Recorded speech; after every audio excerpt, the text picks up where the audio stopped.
So my father, for example, will have a place worth the extent of Central Park, the other as a land.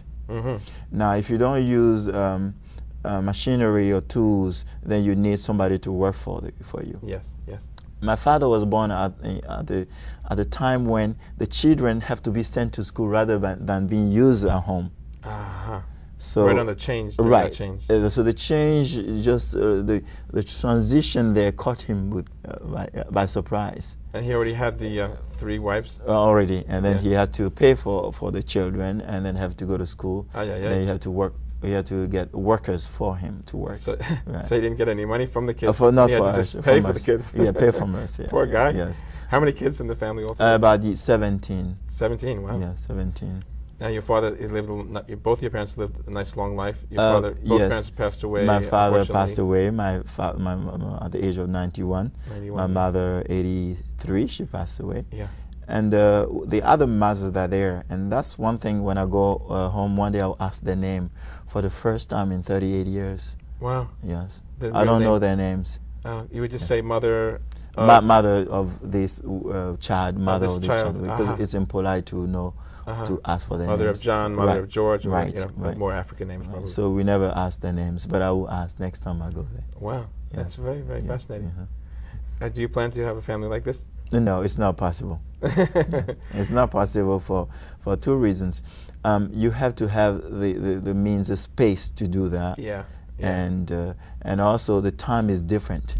Okay, and your father had the space of like he the size has the of space, Central and Park. he needs the children to work for him. So this case, no. For me, it will be just different. I see.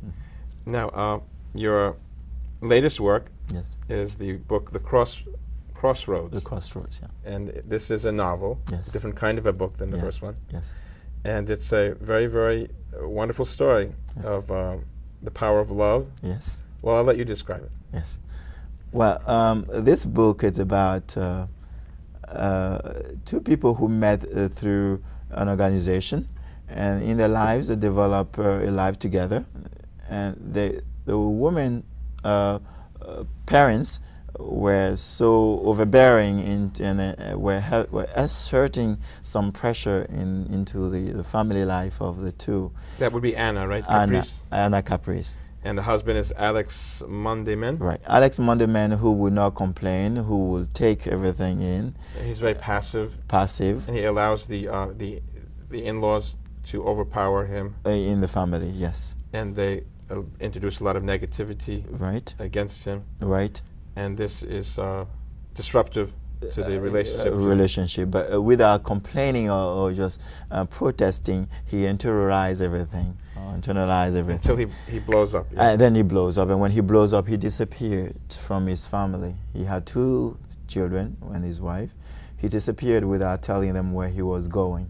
Wow. And he left for a couple of years. They didn't know if he was alive or They didn't know if he was alive or he was there. They didn't know. Now, what drew him back? What drew him back was the power of love. He felt that he left his family without really explaining what he felt and why he left. And by coincidence, somebody stole his wallet. And in his wallet was his name, and also in his wallet was his address. And the person who stole his wallet got involved in an accident. So they brought the person to the hospital. They looked into the wallet, and then they called his family to alert them about that he was in the hospital. He was in the hospital. But he really wasn't. It wasn't him. Yeah. And it was a thief. It was a thief. And then a couple of days later, he calls to say he's coming home. So that threw the family into panic a bit, because they didn't know if he was really dead or in the hospital or alive. Yeah. But it was really him, because he talked to his children and he came back to his family. And you have a couple of excerpts you'd like to read from the book? Certainly. When he came back, before he did come back, he wrote a passionate letter to his family for forgiveness, which I will read to you. Yes. A couple of lines of that. Okay. So the letter starts by saying, "Dear Anna, let me start by asking me to let me have forgiveness. I beg you to read this letter in its entirety. please tell Don de Dieu, which is his son, and Carlene, that Daddy is alive and well, and that he loves them dearly. My absence from you and the kids is inexplicable, but you know that my love for you is undeniable. I felt without telling you where I was going. That must be hard for you to understand, but believe me, it was out of great love for you. These few lines may convey the magnitude of nostalgia that I'm experiencing, but I'm speaking from the bottom of my heart, and I'm willing to see you. And I'll skip a few lines going forward. Okay. Oh, I shouldn't say too much in this letter, so I will reserve the rest of my words when I see you again. But before I go, please let me remind you for the moment that meant the most to us in our lives together. My wish is for you to remember our past candidly. Remember our first walk under the sun together after the party, when I saw your bright and irresistible smile in the dim light of the moon. Remember our romantic trip to Andalusia, where we came into contact with the true wonders of nature. And I skip by saying, remember our delight at the glorious koi in the pristine garden of Japan. He ends the letter by saying, I'm truly going to stop here now before I say too much, but there is one more word of apology and contrition for you to know.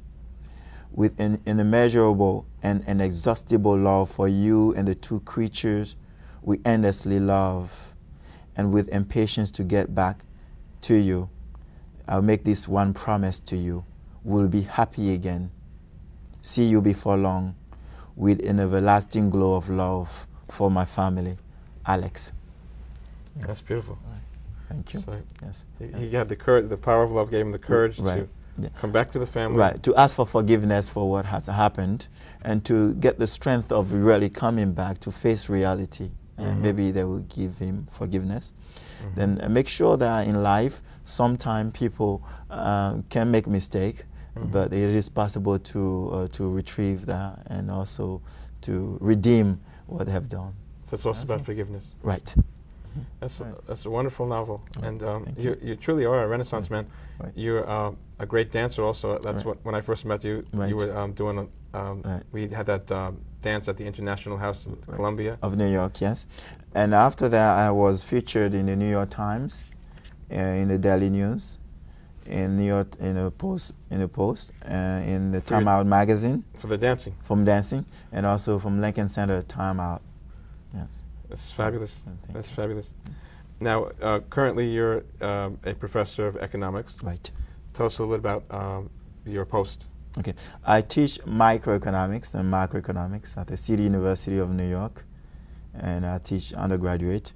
And some of them don't know what I do after I leave the classroom. They don't know, and I want to keep it that way. Yeah, you have to have separation. Oh, right, exactly. So tell them not to watch this show. Well, they can watch the show, then they can discover. Yes. Now I start telling them about my hobbies and interests after the school. Yes. Do you have any interest? What's happening in Ivory Coast now economically, and what are the big the gross national products and things? Okay, the Ivory Coast is the first cocoa producer in the world, for which they sell the cocoa into Switzerland. Many people know about the sweet chocolate, come from the Ivory Coast, and also to France. You say the Swiss chocolate comes from the Ivory Coast? Right. Right. Interesting. And also to go to France also to do the chocolate and biscuit. And also the Ivory Coast is the third coffee producer after Brazil and Colombia. Oh. And it range about gross national product. The per capita income is about $16,000. United States being about in the 30s. Right.